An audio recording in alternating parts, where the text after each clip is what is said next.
Lorsque l'incendie de 2019 a révélé des chambres secrètes dans Notre-Dame, les restaurateurs ont trouvé une petite cloche en argent, intacte par les flammes. Son inscription disait « Je sonne pour les âmes oubliées ». Au moment où les ouvriers l'ont touchée, toutes les horloges de Paris ont sonné 13 heures.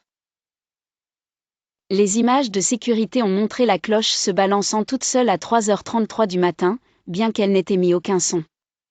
Ceux qui ont regardé la vidéo ont rapporté avoir entendu des chuchotements en vieux français, trouvé le sonneur et se sont réveillés avec des toiles d'araignée dans la gorge. L'archiviste Claire a découvert une peinture de 1348 du sonneur original de Notre-Dame, un survivant de la peste nommé Mathieu avec des paupières cousues. Il a sonné le glas si longtemps que les cloches se sont imprimées sur ses orbites vides, disait la description.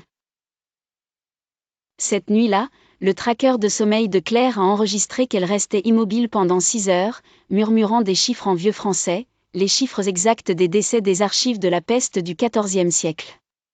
Pire encore, son chat lui crache maintenant dessus. L'explorateur urbain Luc a suivi les cris des égouts jusqu'à un ossuaire oublié sous l'île de la Cité. Sa GoPro a capturé des chants provenant des murs, des dizaines de voix d'enfants harmonisant une chanson funèbre. Les paroles ? Des noms des archives de personnes disparues de 1348. Lorsque Luc a joué l'audio à un linguiste, les plombages de l'homme ont vibré si violemment qu'ils se sont brisés. Le spectrogramme a révélé des ondes sonores en forme de cloche formant le visage de Mathieu le sonneur, avec la bouche hurlante de Claire superposée. Claire a réalisé la vérité, Mathieu ne comptait pas les morts de la peste, il collectait des âmes pour alimenter un sort de protection.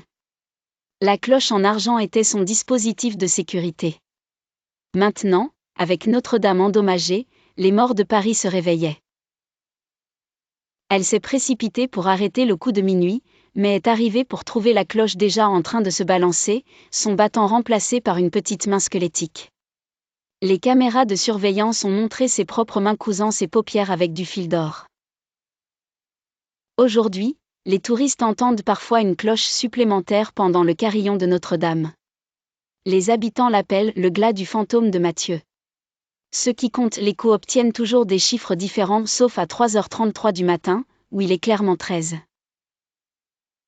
Les ouvriers réparant le toit jurent avoir vu une silhouette aveugle accroupie dans les poutres, ses lèvres cousues bougeant au rythme des cloches.